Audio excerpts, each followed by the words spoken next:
Happy mother's day all of you. આજે mother's દિવસ છે ત્યારે ચોક્કસથી આપણે આજ સવારથી છે માતૃત્વ છે એનું સ્મરણ કરતા આવ્યા છીએ, ત્યારે ચોક્કસ આપની સાથે હું પણ એ વિષયથી અળગી ન રહી શકું ને એટલા માટે જ આજે એક સંસ્કૃતનો સુભાષિત છે તમારી સાથે શેર કરું છું મિત્રો।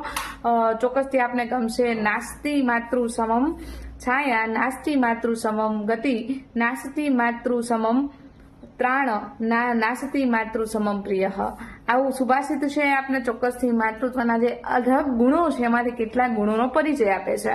જે ગુણો છે કંઈક એવા છે કે માતા છે અહીંયા રક્ષકની ભૂમિકામાં છે, માતા છે એક પ્રિયની ભૂમિકાની અંદર છે। સૌથી વધારે જો જગતની અંદર કોઈ પ્રેમ કરનારું હોય તો એ માતા સિવાય છે બીજું કોઈ ન હોઈ શકે।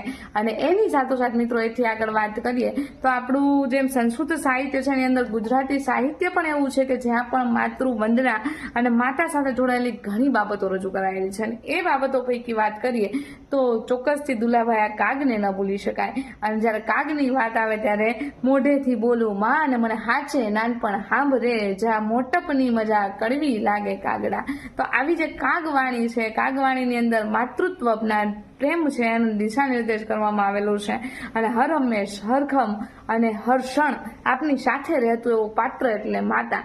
અને એટલા માટે જ બોટાદ કરે ગાયેલું છે, મીઠા મધુ ને મીઠા મેં હુલારેલો, એથી મીઠી છે મોરી માત રે, જનની જોડ સખી નહીં જડે રેલો।